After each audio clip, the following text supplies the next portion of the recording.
మీ అందరికీ యేసయ్య నామంలో, యేసుక్రీస్తు వారి నామంలో ఈరోజు మన బైబిల్ పట్టణంకు వెళ్తున్నాము. ఈరోజు మనకిచ్చిన ఈ వాక్య భాగం వచ్చేసి బైబిల్ పట్టణంలో ప్రకటన గ్రంథం 6వ అధ్యాయంలో 3-4 వచనములు. ఈ 2 వచనములు మనం ధ్యానం చేసేటప్పుడు దీనికి సంబంధించిన రుజువులు అంటే ఎవిడెన్సెస్ వచ్చేసి మనకి హెసెకియల్ గ్రంథంలో ఉంటుంది. అందుకని మనం హెసెకియల్ గ్రంథం కూడా వెళ్ళి కొన్ని వచనములు చూసుకుని మరి ఇలా వెళ్తాం అన్నమాట. సో వాక్య భాగం వెళ్తాం, మీరు అందరూ ఏకోభవించండి. మనకి 6వ అధ్యాయంలో, ప్రకటన గ్రంథం 6వ అధ్యాయంలో ముద్రలు విప్పుతారు, అంటే సీల్ అంటాం కదా, ముద్రలు విప్పుతారు అన్నమాట.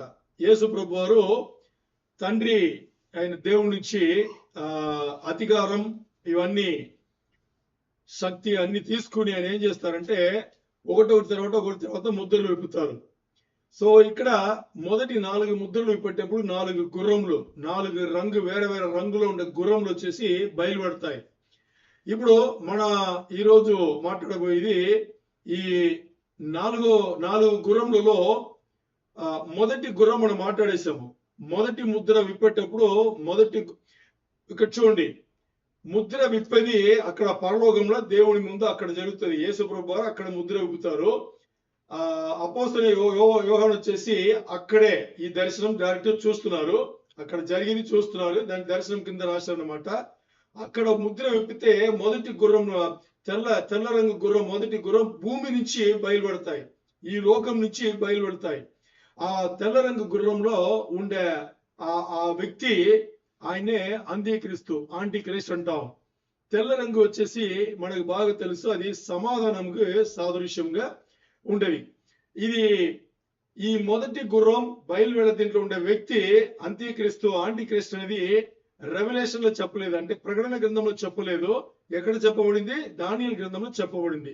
అందుకే మనం ఏం చేస్తామంటే మధ్యలో 3-4 వారాలు దానియేలు గ్రంథం వెళ్ళి తేటగా చూసుకుని మరి ఇప్పుడు మనం ప్రకటన గ్రంథంకు వస్తున్నాం. సో మొదటి గుర్రం ఇదేనమాట. ఈ మొదటి గుర్రంలో వచ్చిన ఈ యాంటిక్రీస్తు ఏం చేస్తాడంటే ముందుగా ఇశ్రాయేల్ జనాంగంతో 7 ఏండ్ల ఉడంబడికే, సమాధాన ఉడంబడికే వేసుకుంటాడు. సమాధాన ఉడంబడికే వేసుకుని వాళ్ళ మందిరం కూడా కట్టనిస్తాడు. ఇది మనం ముందే చూసుకున్నాం. ఇప్పుడు 2వ ముద్ర అక్కడ యేసు ప్రభు వారు విప్పుతారన్నమాట. 2వ ముద్ర విప్పేటప్పుడు ఇక్కడ భూమిపై నుంచి 4 గుర్రములు కూడా భూమిపై నుంచే బయలుదేరుతుంది. 2వ గుర్రంలో 2వ ముద్ర విప్పేటప్పుడు 2వ గుర్రం బయలు వెళ్తే ఈ 2వ గుర్రంలో కూర్చున్న వ్యక్తి ఉన్నాడే, ఈ 2వ గుర్రం రంగు వచ్చేసి ఎరుపు, రెడ్ అంటాం కదా, ఎరుపు రంగు అన్నమాట. ఈ గుర్రం దీనిపైన కూర్చున్న వ్యక్తి దేని సాదృశ్యంగా? ఈ ఎర్ర రంగు అంటే ఇది యుద్ధములకు సాదృశ్యంగా. యుద్ధం అంటే ఎరుపు అనేది వచ్చేసి రక్తముకు సాదృశ్యం ఉండదు. ఇప్పుడు యుద్ధాలు జరిగితే రక్తం వస్తుంది అనమాట, అంటే ఒకరొకరు నరికి చంపుకుంటే రక్తం వస్తుంది అనమాట, దానికి సాదృశ్యంగా. ఇది ఈ రెండో ముద్ర విప్పి 2వ గుర్రంలో ఉండే ఈ ఎర్ర రంగు గుర్రంలో బయలుదేరిన ఈ వ్యక్తి వచ్చేసి ఈ లోకమంతా రక్తంగా ఉండేట్టుగా పెద్ద పెద్ద యుద్ధాలు తీసుకొస్తాడు. మెయిన్ గా మనం మాట్లాడబోయేది 3వ ప్రపంచ యుద్ధం. ఏంటి మనం మాట్లాడేది? 3వ ప్రపంచ యుద్ధం, మూడవ లోకపోర్, ద థర్డ్ వరల్డ్ వార్, 3వ ప్రపంచ యుద్ధం అన్నమాట. ఇది ఎక్కడ చెప్పబడింది దీని గురించి అని చూస్తే ఇది రెవల్యూషన్ లో మనకు, అంటే ప్రకటన గ్రంథంలో ఉండదు. హెసెకియల్ గ్రంథంలో 38-39 అధ్యాయంలో తేటగా ఉంటది. ఈ రోజు మనం దాన్ని టచ్ చేస్తామన్నమాట. తర్వాత 3వ ముద్ర విప్పేటప్పుడు యేసు ప్రభు వారు అక్కడ పరలోకంలో భూమిపై నుంచి 3వ గుర్రం ఆ వ్యక్తి బయలుపడతాడు. ఇది నల్ల రంగు అనమాట, బ్లాక్ అనమాట, నల్ల రంగు గుర్రం అనమాట. నలుపు దేనికి సాదృశ్యం అంటే కరువులకు సాదృశ్యం. కరువు అంటాం కదా, పంచం, కరువులకు సాదృశ్యం. ఈ కరువులు చాలా పెద్దల వల్ల లోకవ్యాప్తంగా, ఈ ప్రపంచ వ్యాప్తంగా జరుగుతుంటది. ఇది ఎప్పుడు జరుగుతుందంటే మూడో ప్రపంచ యుద్ధం జరిగిన తర్వాత ఆ తర్వాత జరగబోయే కరువుల గురించి ఈ మూడో ముద్ర యేసు ప్రభు వారు విప్పితే ఈ నల్లటి గుర్రం బయలుపెడతారు అనమాట. తర్వాత 4వ ముద్ర యేసు ప్రభు వారు విప్పేటప్పుడు భూమిపై నుంచి 4వ గుర్రం బయలుపెడతాయి.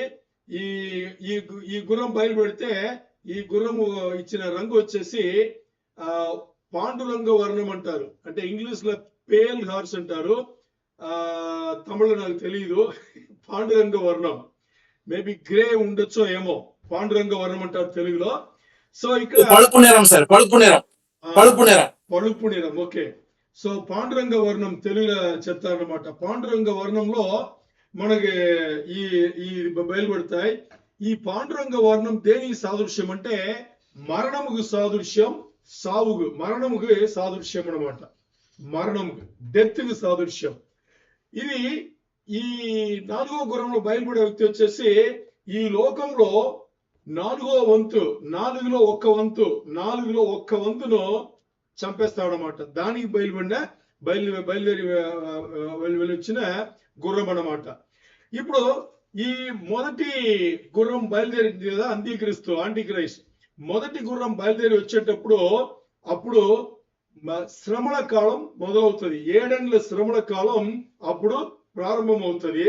మరి 4వ గుర్రం బయలుపడి వచ్చేటప్పుడు శ్రమల కాలం, 7 ఏళ్ల శ్రమల కాలం ఉచ్చ స్థాయిలో, ఫుల్ పీక్ లా అది ఉంటది అనమాట.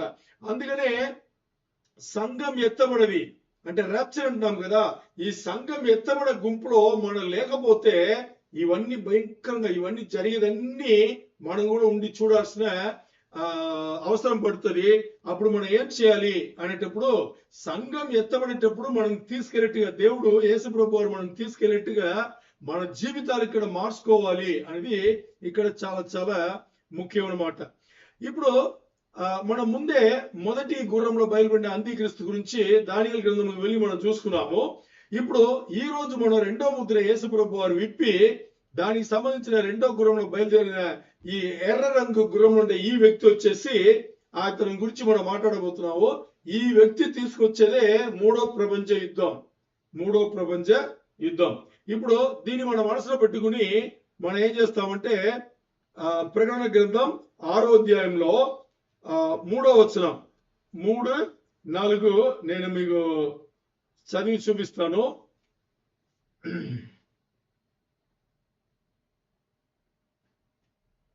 తెలుగులో ఎవరైనా చదవగలరా? ఆన్లైన్ ఉండే వాళ్ళు తెలుగులో చదవగలిగితే చదవండి, లేకపోతే నేనే చదువుతా. ప్రకటన గ్రంథం 6వ అధ్యాయం 3-4 నేను చదువుతున్నాను. ఆయన 2వ ముద్రను విప్పినప్పుడు రమ్ము అని 2వ జీవి చెప్పుట వింటిని. అప్పుడు ఎర్రనిదైన వేరొక గుర్రము బయలు వెళ్ళెను. మనుషులు ఒకని ఒకడు చంపుకొనున్నట్లు భూలోకములో సమాధానము లేకుండా చేయుటకు ఈ గుర్రం మీద కూర్చున్న వానికి అధికారం ఇయ్యబడెను, మరియు అతనికి ఒక పెద్ద ఖడ్గం ఇయ్యబడెను. ఇక్కడ ఈ 2 వచనములు ఏం మాట్లాడుతుందంటే 2 విషయాలు ఇక్కడ మనం చూడాలి. మొదటి వచ్చేసి ఈ రంగు మనం ముందే చెప్పాము, ఇది ఎరుపు రంగు అనేది రక్తముకు సాదృశ్యమైంది. ఈ రక్తముకు సాదృశ్యం కాబట్టి ఇతను ఏం చేస్తాడు, ఈ లోకమంతా యుద్ధంలో జరిపించి ఏం చేస్తాడంటే రథం పారెట్టుగా చేస్తాడు. తర్వాత 2వ విషయం వచ్చేసి ఇతను ఈ 4వ వచనంలో మనం చూస్తే ఇతను చేసే పని ఏంటంటే ఈ లోకంలో ఉండే సమాధానమును తీసివేస్తాడంట. ఆలోచన చేశారా?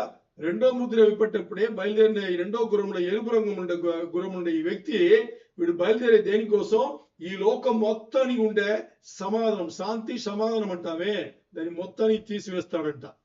అది ఇప్పుడు మనకి ఇక్కడ ఈ యుద్ధంలో చంపుతాడు అనిసింది కదా.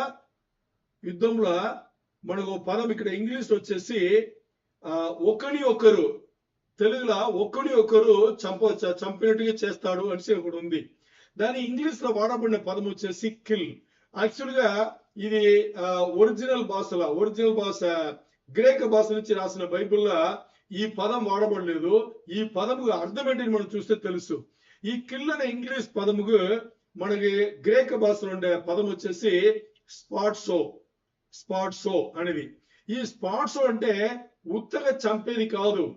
దీని అర్థం ఏంటంటే నరిగి చంపడం, లేకపోతే ఎక్కువ సార్లు నరగడం, లేకపోతే బుచ్చర్ అంటారు. బుచ్చర్ అంటే ఇప్పుడు మామూలుగా చూసారు చూడండి, మన సూపర్ మార్కెట్కి వెళ్తే ఈ సూపర్ మార్కెట్ లో బుచ్చరీ అని ఉంటది.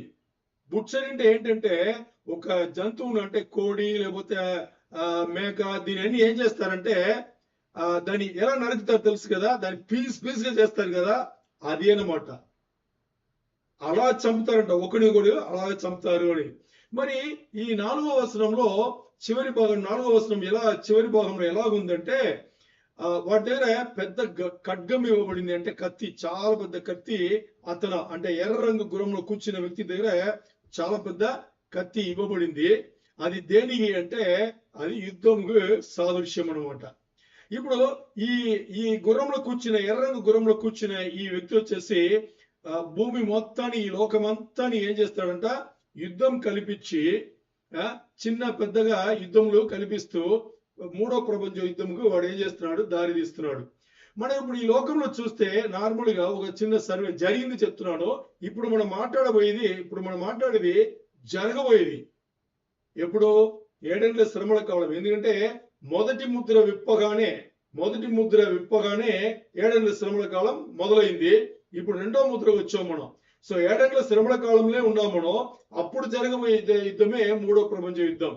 మరి ఇప్పుడు మనం 1901 నుంచి అంటే 19th సెంచురీ కదా, టోటల్ గా 1901 నుంచి 2000 సంవత్సరం వరకు 100 సంవత్సరం ఉన్నాయి కదా.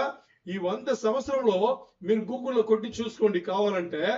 దీనిలో దగ్గర 100 యుద్ధముల కన్నా పైన జరిగింది. దాని ప్రింట్అవుట్ తీస్తే 4 పేజీలు వస్తాయి అనమాట. ఏ యుద్ధం ఎప్పుడప్పుడు జరిగింది, ఎవరెవరికి జరిగిందని క్లారిటీ ఇచ్చుంటాడు. 100 కన్నా పైనే యుద్ధంలో జరిగింది. అది చాలా చాలా ఇంపార్టెంట్. యుద్ధంలో అయితే ఈ భూమిలో జరుగుతూనే ఉన్నాయి. ఇప్పుడు మనం పోయిన శతాబ్దంలో అంటే పోయిన శతాబ్దంలో 20th సెంచురీ అనుకోండి, పోయిన శతాబ్దంలో ఇన్ని యుద్ధాలు జరిగినా గానీ 2 పెద్ద లెవెల్లో యుద్ధం జరిగింది. అది మనకు తెలుసు. మొదటి ప్రపంచ యుద్ధం, 2వ ప్రపంచ యుద్ధం మనకి తెలుసు. ఇప్పుడు ఈ 4వ వచనంలో చివరి భాగంలో చెప్పినట్టుగా ఈ ఎర్ర రంగు గుర్రంలో కూర్చున్న ఈ వ్యక్తి వచ్చేసి అతని చేతికి పెద్ద కత్తి ఇవ్వబడింది అంటుంది కదా, ఖడ్గం ఇవ్వబడింది అంటుంది కదా. ఇది దేనికి సాదృశ్యం అంటే చాలా పెద్ద యుద్ధం, అంటే ఇంతవరకు జరగనంత పెద్ద యుద్ధం వచ్చేసి జరగడానికి అతని చేతిలో కత్తి, ఆ ఖడ్గం ఇవ్వబడింది అని చెప్పేసి మనం అర్థం చేసుకోవాలి. ఎందుకంటే ఇది చూస్తే ఇంతవరకు జరిగిన యుద్ధములు ఏమి కాదు, ఇది చాలా భయంకరమైన యుద్ధం, చాలా పెద్ద యుద్ధం. ఇది ఈ లోకంలో ఉండే అంతమంది కూడా పాల్పొంపులు పొందుతారు. అంతమంది దీనిలో వచ్చేసి ఇన్వాల్వ్ అవుతారు, అంటే అన్ని దేశంలో వచ్చేసి ఇన్వాల్వ్ అవుతారు.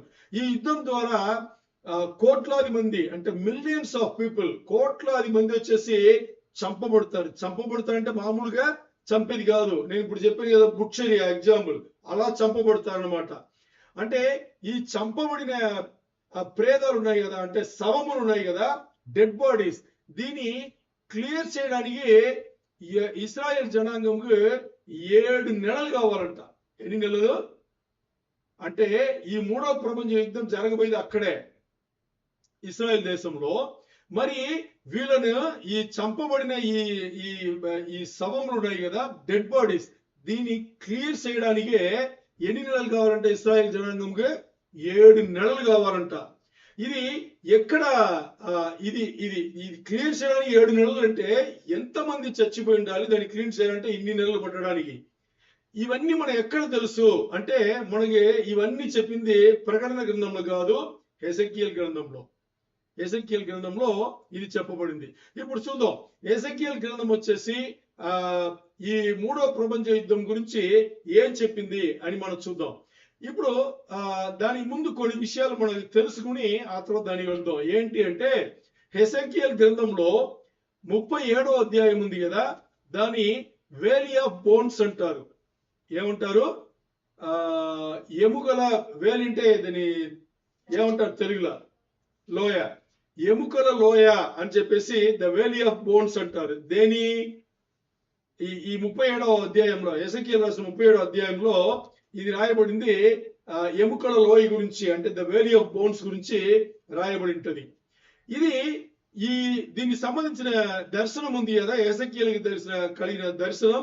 ఈ దర్శనం వచ్చేసి దేని గురించినది అని చూస్తే, ఇది ఇస్రాయేల్ వచ్చేసి రెండుగా విడిపోయి, ఏది సొలొమోన్ రాజు తర్వాత సదర్న్ కింగ్డమ్, నార్దర్న్ కింగ్డమ్ అని వచ్చింది కదా. అంటే పడమర ఒక రాజు, తర్వాత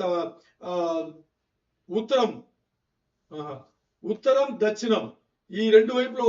అంటే ఉత్తరం ఉండేది వచ్చేసి ఎవరు? ఇస్రాయేలు. దక్షిణం వచ్చేసి యూదా రాజులు. సో ఇలా విడిపోయింది. అప్పటి నుంచి అలా వచ్చి ఇప్పుడు ఈ సమయం వచ్చేటప్పుడు ఏమవుతుందంటే, హెసెకియల్ చూసిన ఈ దర్శనంలోనే దేవుడు అప్పుడే చెప్తారు, ఇస్రాయేల్ ఒకటవి దేశంగా అవుతుంది అని చెప్పేసి. ఇప్పుడు మీరు అడగచ్చు, ఎముకల లోయ, the wavy of bones, Israel దేశంగా అవిన దానిని ఏం సంబంధం అంటే, బైబిల్ చెప్తుంది అన్ని సంబంధాలు ఉన్నాయని చెప్పేసి. ఏది? అన్ని సంబంధాలు ఉన్నాయని చెప్పేసి. ఇప్పుడు నేను కథలాగా చెప్తాను, మీకు అర్థమవుతుంది. ఇప్పుడు మూడో ప్రపంచ యుద్ధం జరుగుతుంది కదా, అది ఎందుకు జరుగుతుంది, ఎలా జరుగుతుంది అంటే, ఇక్కడ చూడండి, చాలా దేశములు ఒకటయ్యి, ప్రపంచంలో ఉండే చాలా దేశములు ఒకటయ్యి ఇస్రాయేల్ ఎదురుగా వెళ్ళి, ఇస్రాయేల్ జనమే ఈ లోకంలో, ఈ భూమి పైన లేకుండా తీసి వారిని నాశనం చేసి చంపేయాలని చెప్పేసి అన్ని దేశములు కలుస్తాయి అన్నమాట. అంటే ఈ అన్ని దేశములు కలిసి ఇస్రాయేల్ దేశమును నాశనం చెయ్యాలి అంటే ఇస్రాయేల్ దేశంగా ఉండాలి కదా. అర్థమైందా? ఇస్రాయేల్ దేశంగా ఉండాలి. మరి ఈ దర్శనం హెసెకియల్ చూసేటప్పుడు ఇస్రాయేల్ దేశంగానే లేదు, పాత నిబంధన కాలం కదా. సో ఇస్రాయేల్ చేసి విడిపోయి అక్కడక్కడ అన్ని చెల్లా చెదరుగా ఉండి వాళ్ళు అలా ఉన్నారనమాట. సో అలా ఉంటే ముందు ఇప్పుడు ఏం జరగాలి?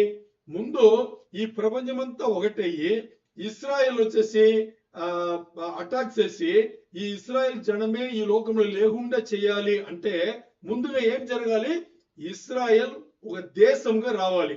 ఇప్పుడు ఇది దేశంగా వచ్చిందా రాలేదంటే, ఆ రోజు చూసిన హెసెకియల్ గ్రంథంలో చూసిన దర్శనం వచ్చేసి 1948లో ఇస్రాయేల్ మరి ఒక దేశంగా వచ్చింది, అది జరిగిపోయింది. ఇప్పుడు దీని గురించి చెప్పేదే ఆ ఎముకల లోయ, ద వేలీ ఆఫ్ బోన్స్ అనేది. ఆ ఎముకల లోయ గురించి మాట్లాడుతున్నారు కదా. దీనికి తెలుగులో మంచి పదాలు ఉండొచ్చేమో, నాకైతే తెలియట్లేదు. సో అందుకని ఈ ఎముకల లోయ, the wavy of bones Israel మరి దేశమైన దానికి అన్ని సంబంధాలు ఉన్నాయి. ఇప్పుడు అది ఏంటో మనం హెసెకియల్ గ్రంథంలో మనం ఒకటి తర్వాత ఒకటి చూసుకుందాం. ఇప్పుడు హెసెకియల్ గ్రంథం 37:11 ఎవరైనా ఉన్నారా తెలుగు వాళ్ళు చదవడానికి?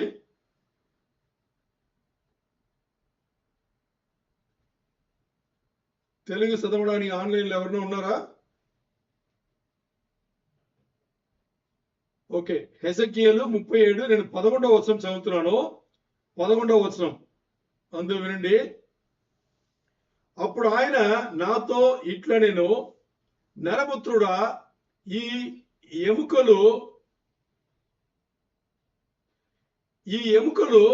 ఇశ్రాయేలీలందరినీ సూచించుచున్నవి. వారు మన ఎముకలు ఎండిపోయెను, మన ఆశ విఫలమాయెను, మనము నాశనమైపోతివి అని అనుకొనుచున్నారు. 11వ వచనం ఇలా చెప్తుంది. ఏం చెప్తుంది అంటే, దేవుడు, తండ్రి అయిన దేవుడు హెసెకియల్ ప్రవక్త కదా, ప్రాఫెట్. సో హెసెకియల్ దగ్గరే దేవుడు మాట్లాడుతున్నారు. ఏం మాట్లాడుతున్నారంటే, ఈ నరపుత్రుడు అంటే ఎసెకియల్ దగ్గర ఎసెకియల్ ఈ ఎండిపోయిన ఎముకలు అంటే మనకి బాగా గుర్తుండొచ్చు. మన స్కూల్ టైంలో చదివేటప్పుడు మనకి సైన్స్ బయాలజీ చదివేటప్పుడు మనకి స్కెలిటన్ చూపిస్తారు. మనకి స్కెలిటన్ వచ్చేసి స్కూల్లో చూపిస్తారు. అది ఉత్త ఎముకలు మాత్రమే ఉంటాయి, అక్కడ దానిపైన ఏం ఉండదు. ఇది అలా కూడా కాదు. ఈ ప్రతి చిన్న చిన్న ఎముకలు కూడా అన్ని చెదలుగా ఉన్న ఆ ఎముకల లోయ ఆయన దేవుడు ఎసెకియేలుకు చూపించి ఈ ఈ ఈ ఈ ఎముకలు ఉన్నాయి కదా, చెదరుండే ఎముకలు అన్ని ఎవరది? ఇస్రాయేల్ దేశం. ఏది? దర్శనంలో దేవుడు చూపిస్తున్నారు ఇస్రాయేల్ దేశం. ఇప్పుడు ఇస్రాయేల్ వాళ్ళు అంటున్నారు, దేవుడు చెప్తున్నారు ఎసెకియేలు దగ్గర, ఇస్రాయేల్ అనుకుంటున్నారు మనం వచ్చేసి చాలా ఎముకలు అంటే పాత అయిపోయాము, మనం అన్ని పోయి ఎండిపోయాము, ఇప్పుడు మన నమ్మకం అన్ని పోయింది, మన దేశం ఇంతే ఇంకా అయిపోయింది అని వాళ్ళు మాట్లాడుకున్నట్టుగా అక్కడ దర్శనం చూపించారు. అంటే ఇక్కడ వాళ్ళు ఎందుకు, ఇస్రాయేల్ జనాంగం ఎందుకు అలా మాట్లాడుకుంటున్నారు అంటే, ఇది దర్శనంలో ఎముకలను చూపించారు, బట్ నిజంగా జరిగింది ఏంటి అంటే చరిత్రలో చూస్తే వీళ్ళందరూ ఎందుకు అలా అనుకుంటారు అంటే, వీళ్ళు ఈ ఉత్తర దేశం దక్షిణ దేశం ఉంది కదా, నార్దర్న్ కింగ్డమ్ సదర్న్ కింగ్డమ్. ఈ నార్దర్న్ కింగ్డమ్ అనే ఉత్తర దేశంను ఇస్రాయేల్ వాళ్ళు ఏలుతున్నారు, ఇస్రాయేల్ రాజులు. ఈ ఇస్రాయేల్ రాజులను వచ్చేసి ఈ చెరపట్టుపోయేటప్పుడు సిరియా దేశం నుంచి వచ్చి వాళ్ళని చెరపట్టు వెళ్ళిపోయారు. మరి దక్షిణ దేశం నుండి యూదులను ఎవరు చెరపట్టుకు వెళ్ళిపోయారు?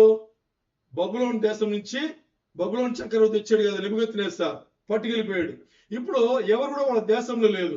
మిగిలిన వాళ్ళు కొంతమంది ఉన్నారు, ఇంకా మిగిలిన వాళ్ళు ఐగుప్తుకు పారిపోయారు. పారిపోయిన వాళ్ళ తర్వాత, తప్పించుకున్న వాళ్ళ తర్వాత మిగతా ఇస్రాయేల్ దేశం ఉండే వాళ్ళందరినీ సిరియన్స్ వాళ్ళు వచ్చేసి తీసుకెళ్లిపోయారు.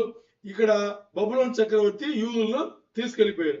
ఇప్పుడు అందరూ అక్కడక్కడ చెల్లాచెదరుగా ఉన్నారు కాబట్టి అది ఎండిన ఎముకలు అని చెప్పేసి ఇక్కడ చెప్పబడింది. ఇప్పుడు దేవుడు ఏమడుగుతున్నారంటే ఎసెకియేలు దగ్గర, ఈ ఎండిన ఎముకలు వచ్చేసి ఇంకా బతుకుతాయా అని దేవుడు అడుగుతున్నారు. అర్థమైందా?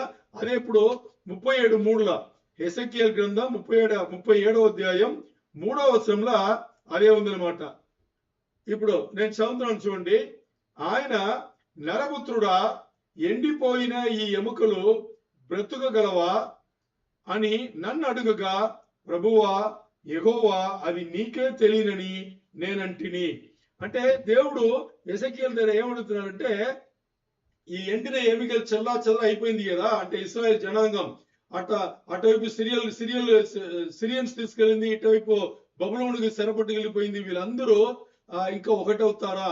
ఇటువైపు ఐగుప్తుకు పారిపోయిన వాళ్ళు, ఇక్కడ తప్పించుకున్న వాళ్ళు అందరూ ఒక్కటవుతారా అంటే, ఎముకలు బతుకుతుందా అని చెప్తే వీళ్ళు ఒకటవుతారా అని చెప్పేసి దేవుడు ఎసెకియేలు దగ్గర అడిగితే, అప్పుడు ఎసెకియేలు చెప్పిన సమాధానం ఏంటి అని చూస్తే, ఎసెకియేలు వచ్చేసి మీకే తెలియను అని చెప్పిన తర్వాత, ఇప్పుడు ఎసెకియేలు చూస్తుండగా, బాగా అర్థం చేసుకోండి, ఇప్పుడు నేను ఏదైతే చెప్పబోతున్నానో ఇది ఏ అనిమేషన్ కూడా దగ్గర రాదు, నిజంగా జరిగింది.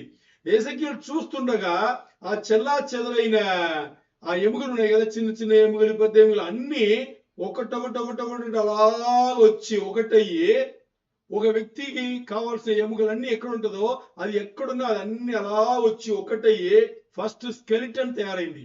అంటే ఎముకలన్నీ ఒకటైంది. అలా చూస్తుండేటప్పుడు ఆ తర్వాత ఏమైంది, ఆ ఎముకలకు మధ్యలో రూపం ఉండే అన్ని మాంసం ఉంది కదా, అది వచ్చేసి అవుతుంది. ఇవన్నీ అయిన తర్వాత కంటి ముందు చూస్తుండేటప్పుడే ఆ పై తోలు ఉన్నాయి కదా, స్కిన్ అంటాం కదా, పై చర్మం, అది కూడా ఫామ్ అయ్యి మనిషిలాగా నిలబడాడు. ఇలా మనిషిలాగా నిలబడిన తర్వాత అందరూ ఒక్కటే జనమయ్యారు, ఇశ్రాయేల్ జనం అయ్యారు. అర్థమైందా? ఈ దర్శనంలో అది అన్నమాట. ఇప్పుడు మనం చూస్తే ఇదే ఇక్కడ ఎహెజ్కేలు 37:7లో అదే రాయబడింది. 7-8 నేను చదువుతాను, మీరు వింటూ ఉండండి. ఆయన నాకిచ్చిన ఆజ్ఞ ప్రకారము నేను ప్రవచించుచుండగా గడగడమను ధ్వని ఒకటి పుట్టెను. అప్పుడు ఎముకలు ఒకటితో ఒకటి కలిసి కొనెను. అర్థమైందా? ముందు ఎముకలు ఒకటితో ఒకటి కలిసి కొనెను.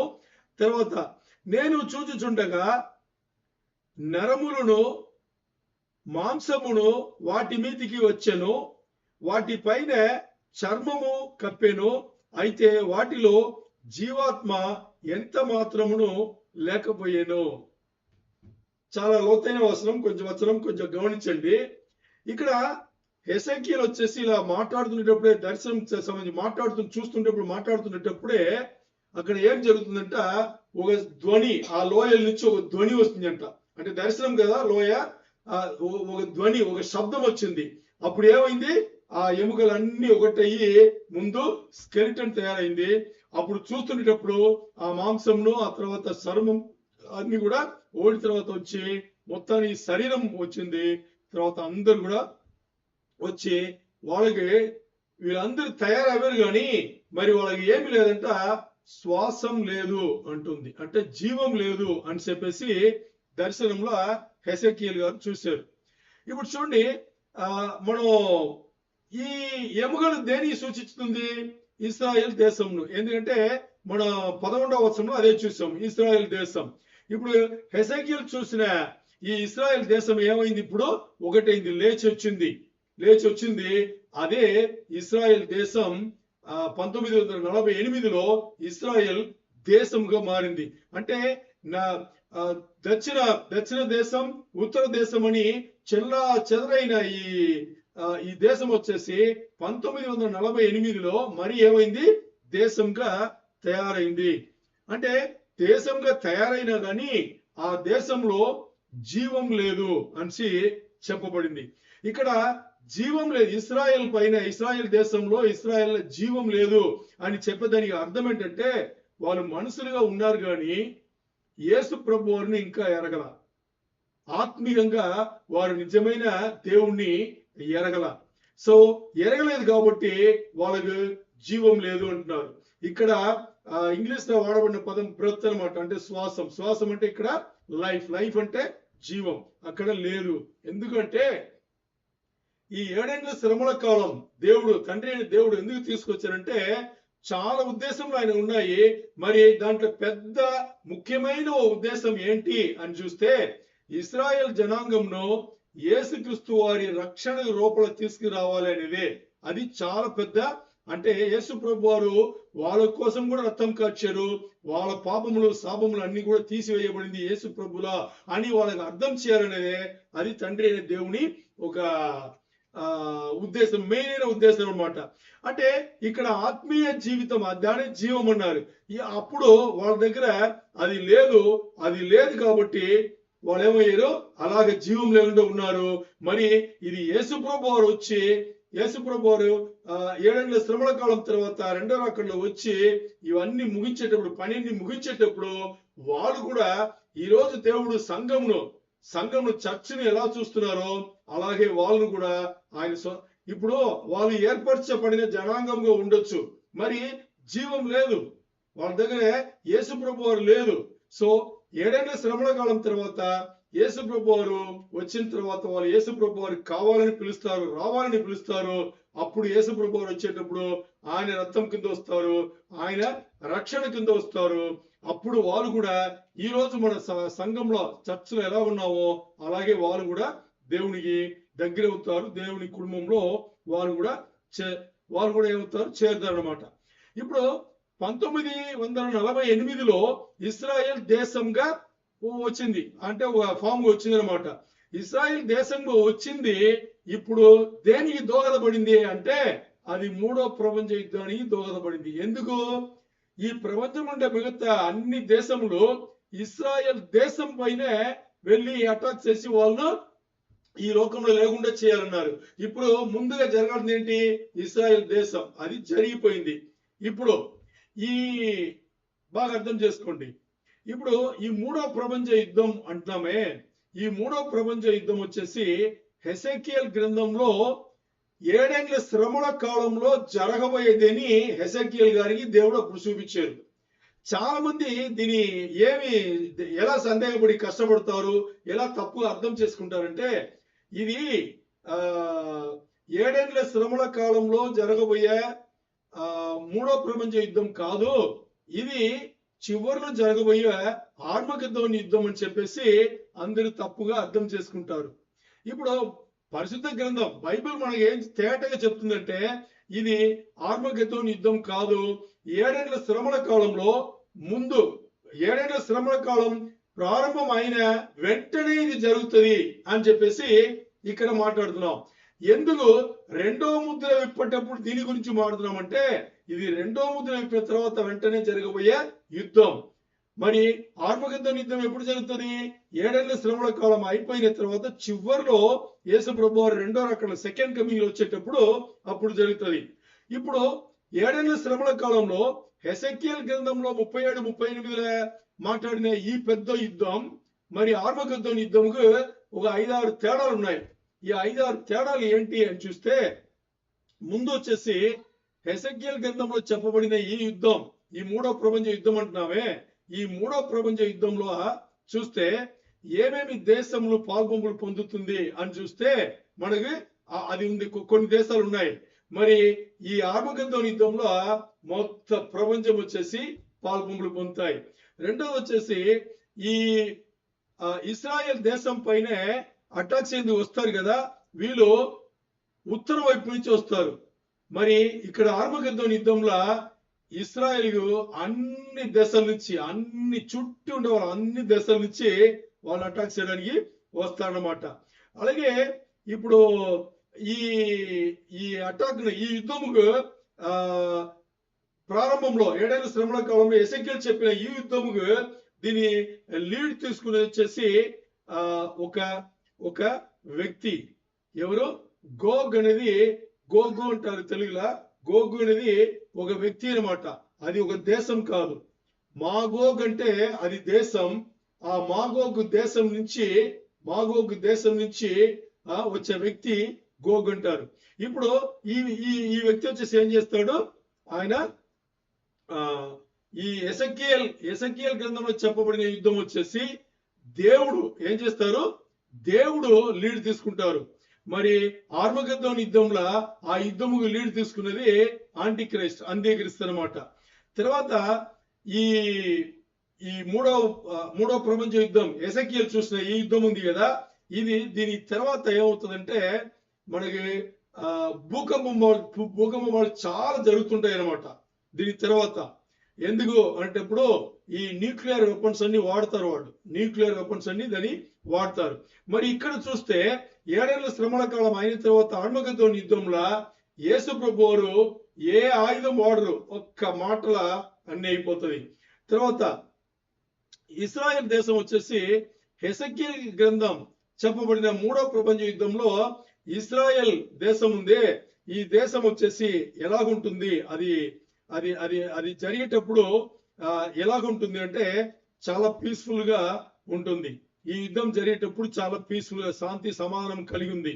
మరి ఆర్మగెద్దోన్ యుద్ధం జరిగేటప్పుడు వాళ్ళ దగ్గర శాంతి సమాధానం ఉండదు, వాళ్ళ దేశంలో ఉండరు, వాళ్ళు తప్పించుకుని, ఎందుకంటే 3.5 సంవత్సరం తర్వాత అంగీకరిస్తూ అతి పరిశుద్ధ స్థలం, మకా పరిశుద్ధ స్థలం ఉంది కదా, దాని వెళ్ళి కూర్చునేటప్పుడు అందరు పరిగెడతారు, యూదులు అందరూ పరిగెట్టి ఎవరు దేశం ఉండరు, వాళ్ళు పక్కన దేశం ఉండే యోర్దాను ఉంటే ఎక్కడ వెళ్తారు, పెట్రా వెళ్తారు, అక్కడ దాక్కుంటారు అన్నమాట. అందుకని వాళ్ళకి శాంతి సమాధానం అప్పుడు ఉండదు. మరి మూడో ప్రపంచ యుద్ధం జరిగేటప్పుడు వాళ్ళు సమాధానంగా ఉంటారు. తర్వాత వచ్చేసి ఈ ప్రపంచం మూడో ప్రపంచ యుద్ధం ఎసెకియల్ గారు చూసింది, ఇది మహాశ్రమల కాలంలో ఆరంభంలో జరుగుతుంది. మరి ఆర్మగెద్దోన్ యుద్ధం వచ్చేసి శ్రమల కాలంలో చివరిలో జరుగుతుంది.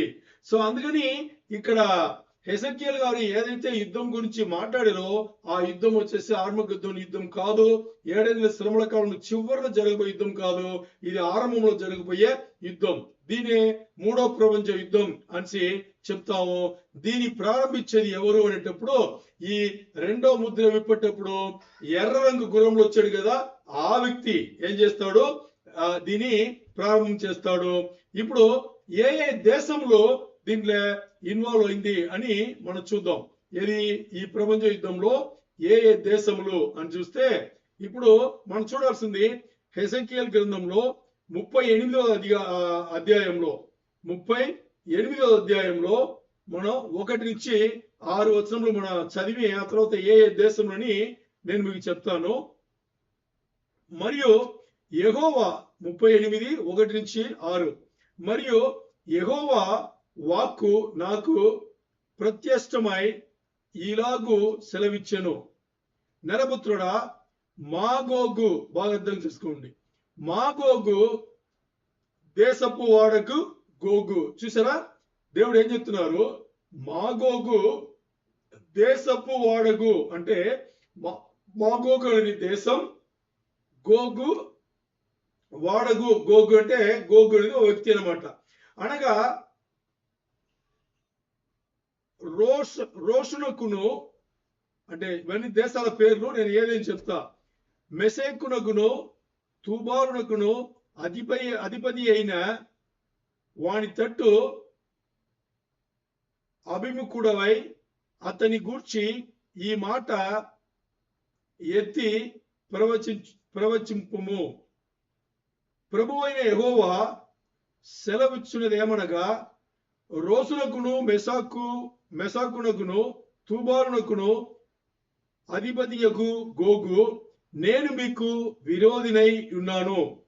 నేను నిన్ను వెనక్కకు తిప్పి నీ దేవుడులకు గాలములు తగిలించి నిన్నును నీ సైన్యమంతటిని గుర్రములను నానా విధములైన ఆయుధములు ధరించు నీ రథములందరినీ, నీ రౌద్రమందరినీ, కవచములను డాలును ధరించి ఖడ్గములు చేతపట్టుకును వారిని అందరినీ మహాసైన్యముగా బయలుదేరదీసెను. నీతో కూడిన పారసీక దేశపు వారిని, కూషీయులను, పూతు వారిని అందరినీ, డాలను,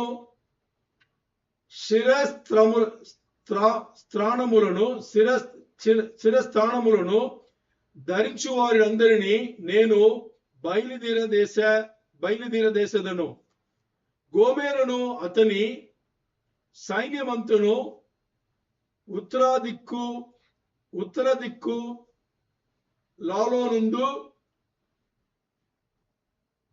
దూగారమయును అతని సైన్యమును జనములానేకములు నీతో కూడా వచ్చును. నేను చదివేటప్పుడు మీకు అర్థమై ఉండదు. నేను ఇప్పుడు ఏ దేశం అని చెప్తా. ఇవన్నీ దర్శనంలో ఆయన చూసింది, ఇంకో మెసేజ్ దేవుడు ఇచ్చింది. అందుకని ఇక్కడ ఏమేమి ఉంది అని చూస్తే, మనం ముందే చెప్పినట్టుగా మాగోగ్ అనేది దేశం. మరి గోగ్ అనేది ఎవరు? అది ఒక వ్యక్తి.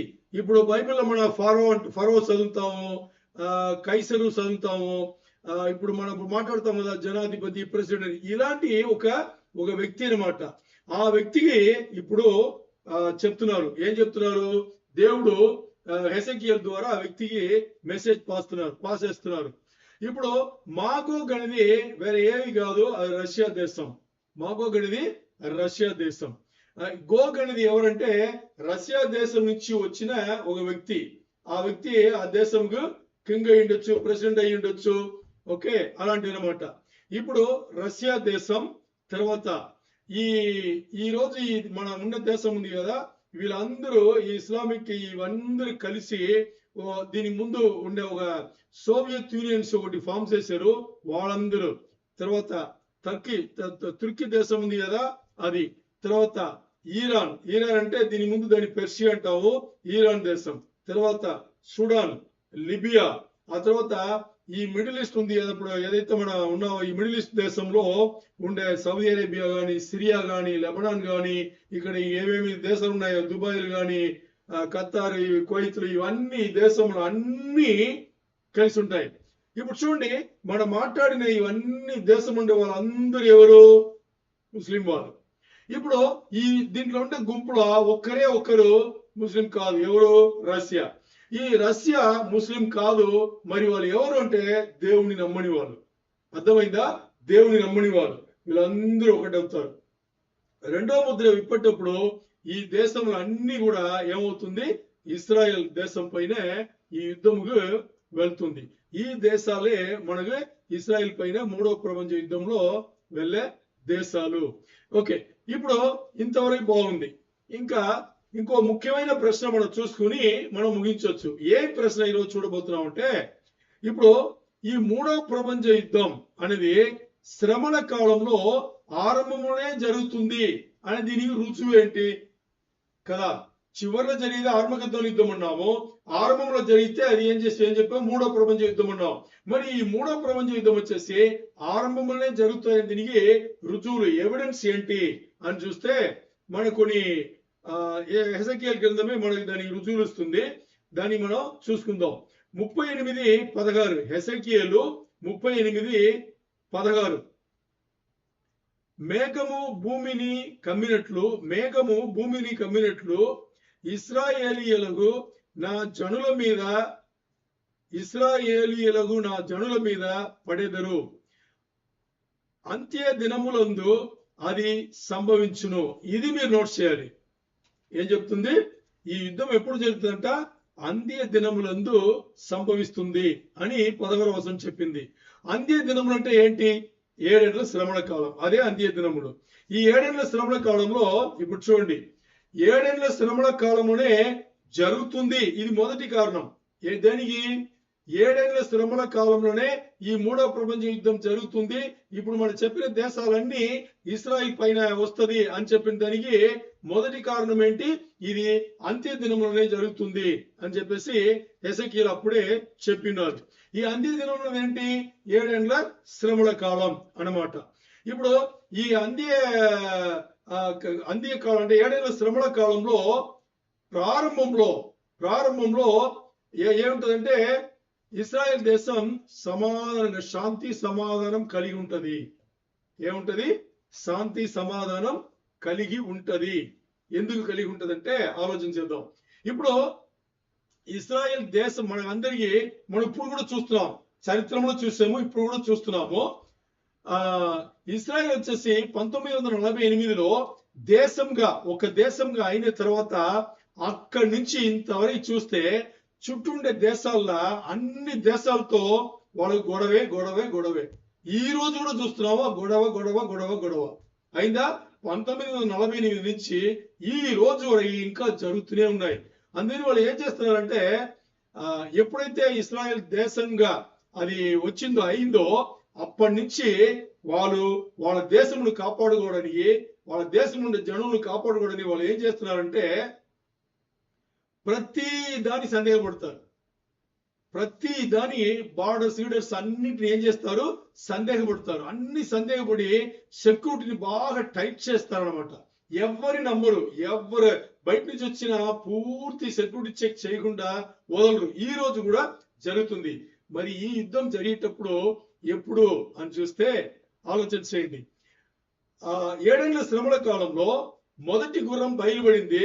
అది సమాధాన గుర్రం, తెల్ల రంగు గుర్రం. అంత్యక్రీస్తు వచ్చిన వెంటనే ఏం చేశాడు? 7 ఏళ్ల సమాధాన ఉడంబడిక వేశాడు. సమాధాన ఉడంబడిక వెయ్యగానే వీళ్ళు చేసిన పని ఏం తెలుసా? అదే సమాధాన ఉడంబడిక వెయ్యగానే ఈ సెక్యూరిటీ చెక్ ఇవన్నిటిని అలాగ లూజ్ వదిలేశారు. అర్థమైందా? అది వదిలేసి ఏం చేశారంటే వీని నమ్మారు. ఎవరిని? అంత్యక్రీస్తు మోసం చేస్తున్నాను తెలియకుండా వీని నమ్మారు. అందుకని అన్నిట్లో లూజ్ అలాగా వదిలేశారు. లైఫ్ లో ప్రశాంతంగా ఉంది.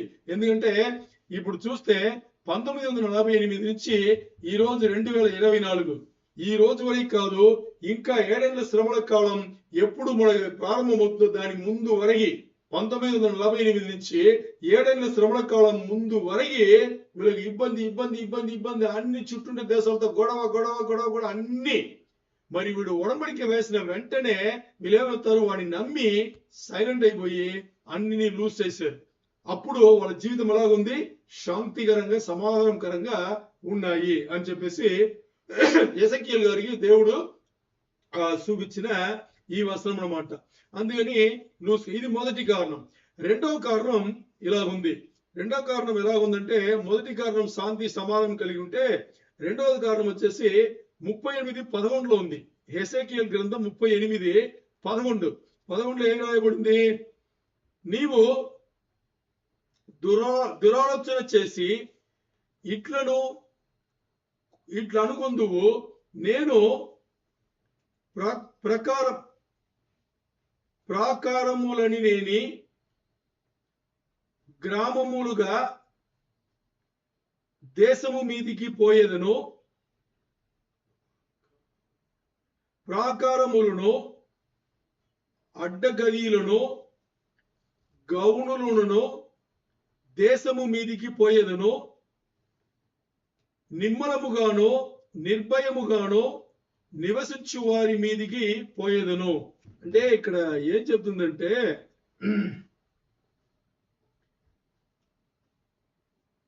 దేవుడు హెసెకియల్ ద్వారా ఏం మాట్లాడుతున్నారంటే ప్రవచనం చేస్తున్నారు. ఎవరికి? ఆ గోగ్ అనే వ్యక్తి ఉన్నాడే అతనితో చెప్పేది. ఏం చెప్తున్నారంటే, నువ్వు ఆ రోజు చెప్తావు, ఏం చెప్తావు అంటే, నేను ఒక దేశముకి గోడలు లేదంట, అన్వాల్డ్ విలేజెస్, గోడలే లేని దానిపైన దాడి చేస్తాను.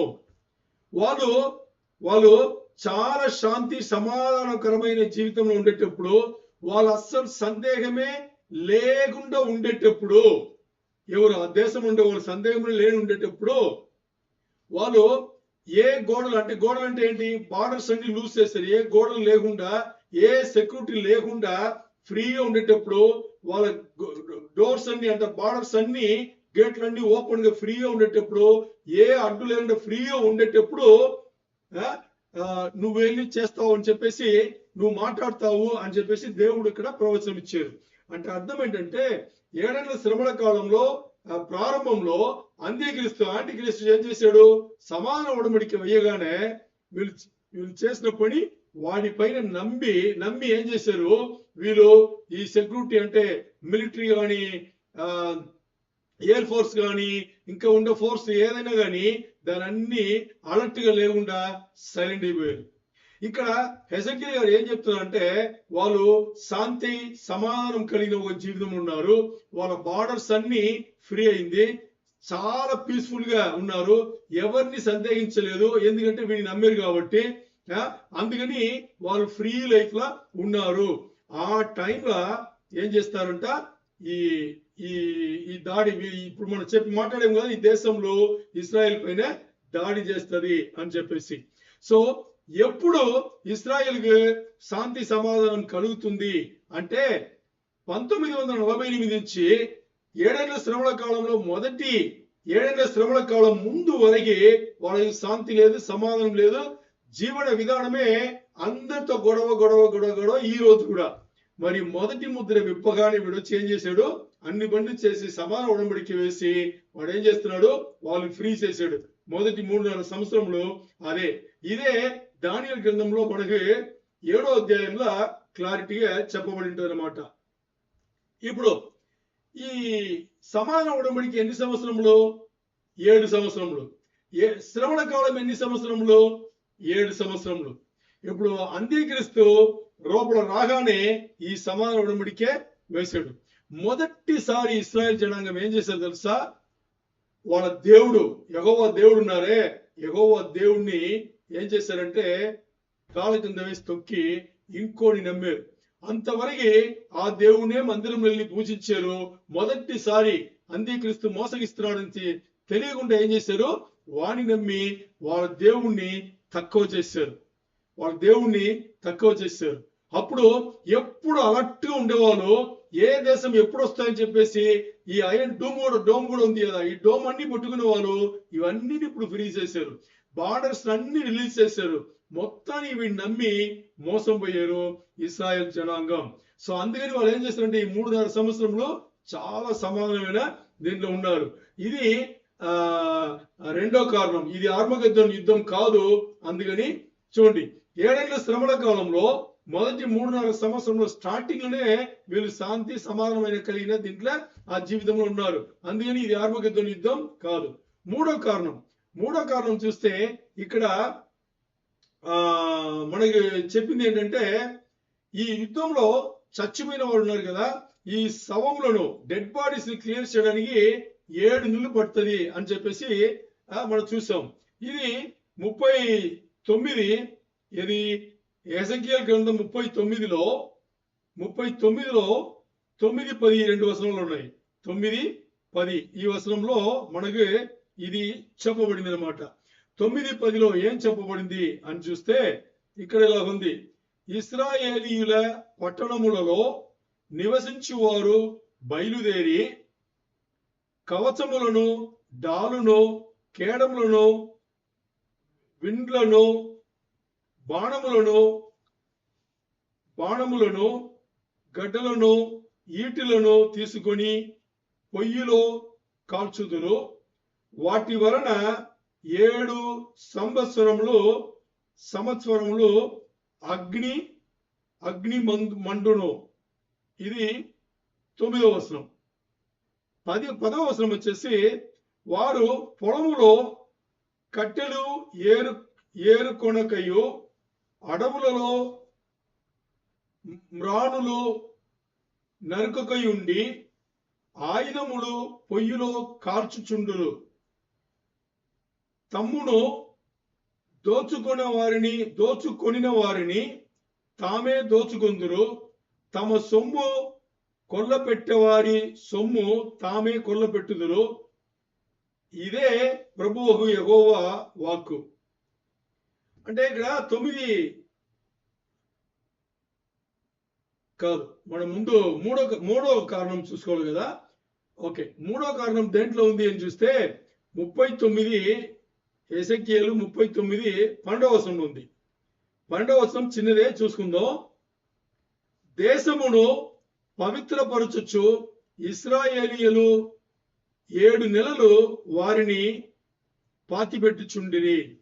అంటే ఈ యుద్ధం ద్వారా చచ్చిపోయిన ఈ శవములు డెడ్ బాడీస్ ఉన్నాయే, దాన్ని క్లియర్ చేయడానికి వాడికి 7 నెలలు పట్టిందని చెప్పేసి వాక్యం మనకు చెప్తుంది. అలాంటి ఒక గొప్ప విజయం 13వ వచనంలో అలాంటి ఒక గొప్ప విషయమును దేవుడు ఇశ్రాయేలీయులకు ఇచ్చి ఉన్నారు. దీన్ని ఏం చేస్తారంట మనకి చూస్తే దీనికి ఈ 7 నెలలు క్లియర్ చేయాలి కదా. దీనికోసం వాళ్ళు ఏం చేస్తారంట, దీన్ని కానీ ఓ పట్టణం కడతారంట. ముందు ఆ పట్టణం కట్టి దీనికోసమే అన్ని పెట్టి దాన్ని వాడుకుంటారంట. ఆలోచన చేయండి, అంటే అది ఎంత పెద్ద పని అనేది. ఇప్పుడు శ్రమణ కాలంలో 7 ఏళ్ల శ్రమణ కాలంలో 2వ భాగం ఉంది కదా. ఆ 2వ భాగంలో అంత్యక్రీస్తు లోపలి అతి పరిశుద్ధ స్థలంలో నేనే దేవుడు అని కూర్చుంటాడు కదా. వెంటనే ఏమవుతారు, ఇశ్రాయేల్ జనాంగం మొత్తానికి ఉన్న వాళ్ళు లేని వాళ్ళు తెలిసిన వాళ్ళు అందరూ పక్కన కొండల పైన పారిపోతారని చెప్పాం. మరి ఇది ఆర్మగద్దోని యుద్ధం అయితే 7 నెలల టైం ఎక్కడ ఉంది? లేదు కదా, 7 నెలల టైం లేదు. ఇది ఆర్మగద్దోని యుద్ధం అంటే. అందుకని ఇది శ్రమణ కాలంలో ప్రారంభంలో జరగబోయే యుద్ధం. అర్థమైందా? ఇది ప్రారంభంలో జరగబోయే యుద్ధం. 4వ కారణం వచ్చేసి ఈ యుద్ధం జరిగింది కదా.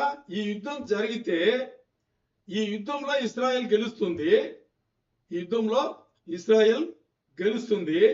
మరి ఇది దేవుడిచ్చిన గెలుపు. ఇది ఇశ్రాయేల్ ఈ యుద్ధంలో జరిగిన ఈ డ్యామేజ్ ఉంది కదా, అంటే ఈ ఆయుధములు కానీ లేకపోతే ఈ మిలిటరీ ఎయిర్ ఫోర్స్ దీంట్లో ఉన్న వాడబడిన ఈ బళ్ళు కానీ, అంటే ఎక్విప్మెంట్స్ కానీ, బళ్ళు కానీ, ఇవన్నీ వాళ్ళు వదిలిపెట్టి వెళ్ళేటప్పుడు దాన్ని బాగా అర్థం చేసుకోండి, దాన్ని క్లియర్ చేయడానికి 7 సంవత్సరములు పట్టిందంట.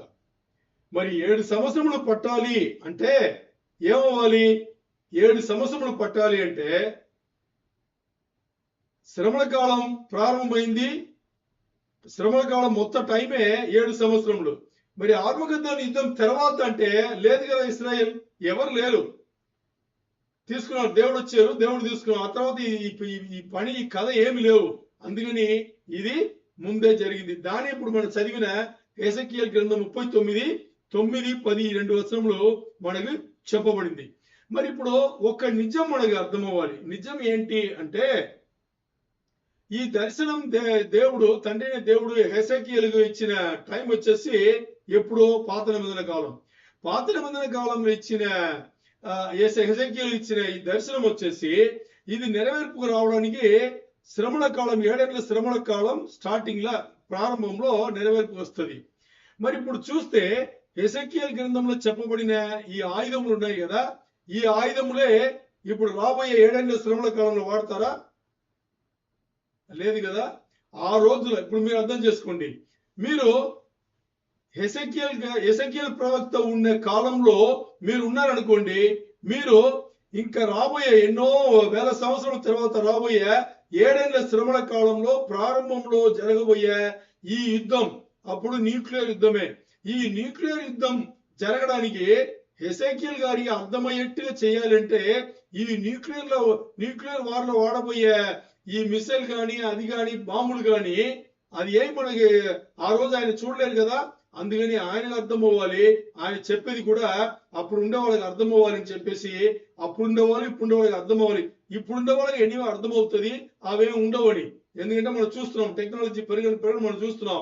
మరి ఆ రోజు ఉండే వాళ్ళకి అర్థం అవ్వాలని ఆయనకి ఇచ్చిందన్నీ ఏంటి అని చూస్తే ఇక్కడ చూస్తే చిన్న పెద్దగా ఖడ్గములు అంటే షీల్డ్ అంటాం కదా. ఇప్పుడు మన సినిమాలు చూసుంటాం, కత్తి ఉంటది, దీని ముందు ఖడ్గ అంటే షీల్డ్ అంటాం కదా. ఏమంటారు దాని? కవచం కాదు, డాలు అంటాం, డాలు. ఇప్పుడు ఇక్కడ ఈ చిన్న పెద్దగా ఉండే డాళ్ళు అది ఏంటంటే ఇంకా ఈ 7 ఏళ్ల శ్రమణ కాలంలో ఈ న్యూక్లియర్ యుద్ధంలో వార్లో రాబోయే వెహికల్స్, ఎక్విప్మెంట్స్ అనమాట ఒకటి. తర్వాత ఈ విల్లు, తర్వాత అంబులు ఉన్నాయి కదా, ఇది గన్స్ ఉన్నాయి. అంటే ఈ విల్లు అంబులు చెప్తున్నాం కదా, ఇది గన్స్ అనమాట. తర్వాత ఈటె అంటున్నాం కదా, జావెలిన్స్ ఈటె అంటున్నాం కదా, ఇది ఈటె. మరియు ఈ స్పియర్ అంటే ఈటె అంటే మనకి లెంత్ ఉంటది, స్టార్టింగ్ లో మాత్రం బాగా షార్ప్ ఉంటది కదా. అది ఏంటి అంటే మిసైల్స్, బాంబ్స్. అర్థమైందా? ఇది రాబోయే న్యూక్లియర్ ఇది న్యూక్లియర్ వారే జరగబోతుంది, మూడో ప్రపంచం. దానికి ఇది 7 ఏళ్ల శ్రమణ కాలంలో ప్రారంభంలో జరగబోతుంది. దీని ఆ రోజు హెజెకీయల్ గారికి అలాగే చూపించాల్సిన అవసరం పడింది కాబట్టి అలాగా ఇది ఉంది. ఇప్పుడు ఈ యుద్ధంలో వాడబోయే ఇవన్నీ విషయములను దీన్ని క్లియర్ చేయడానికి ఇస్రాయల్ దేశంలో ఎన్ని సంవత్సరాలు కావాలంట? 7 సంవత్సరములు కావాలి. మరి 7 సంవత్సరములు కావాలంటే అది శ్రమణ కాలంలో ప్రారంభంలో జరిగితేనే అది జరుగుతుంది, చివరిలో జరిగితే దాని తర్వాత 7 ఏళ్ళు లేనే లేదు. ఎందుకంటే ఇక్కడ ట్రిబులేషన్ పీరియడ్ 7 ఏళ్ళు, శ్రమణ కాలం మొత్తానికి 7 సంవత్సరములే. మరి ఈ రెండో ముద్ర విప్పేటప్పుడు వచ్చే యుద్ధం ఉంది కదా, ఈ యుద్ధం వచ్చేసి ఈ యుద్ధం ద్వారా ఏమవుతుందంట, ఈ లోకం నుంచి శాంతి సమాధానం తీసివేయబడుతుంది అని చెప్పేసి అక్కడ రాయబడింది, మనం చూసాం. అదే రెండో ముద్ర గురించిన విషయం. మరి చూస్తే ఇవన్నీ ఎందుకు జరుగుతుంది? హెజెకీయల్ గారికి, దానియేలుకు ఇవన్నీ ఈ దర్శనం నుంచి ఎందుకు ఇది జరుగుతుంది అంటే దేవుని ఉద్దేశములు ఎన్నో ఉన్నా గాని మరి ముఖ్యంగా ఒక ఉద్దేశం ఆయనకి ఈ 7 ఏళ్ల శ్రమణ కాలం ఇవ్వడానికి మరి ముఖ్యంగా దేవుని ఉన్న ఉద్దేశం వచ్చేసి ఇశ్రాయేల్ జనాంగంలో యేసు ప్రభు ఆయనే దేవుడు, ఆయనే రక్షకుడు, ఆయన రక్తం వాళ్ళ కోసం చెల్లించబడింది. ఆయనని ఎరిగితే గాని వాళ్ళ రక్షణ లేదు. అందుకని యేసు ప్రభులో వాళ్ళు కూడా కట్టబడాలనేది దేవునికి, తండ్రి అయిన దేవునికి ఉండే ఉద్దేశంలో మరి ముఖ్యమైన ఉద్దేశంగా ఉంది. సో ఈ రోజు వాక్య భాగం ఇది. దేవునికే మహిమ కలుగును గాక. హల్లెలూయా.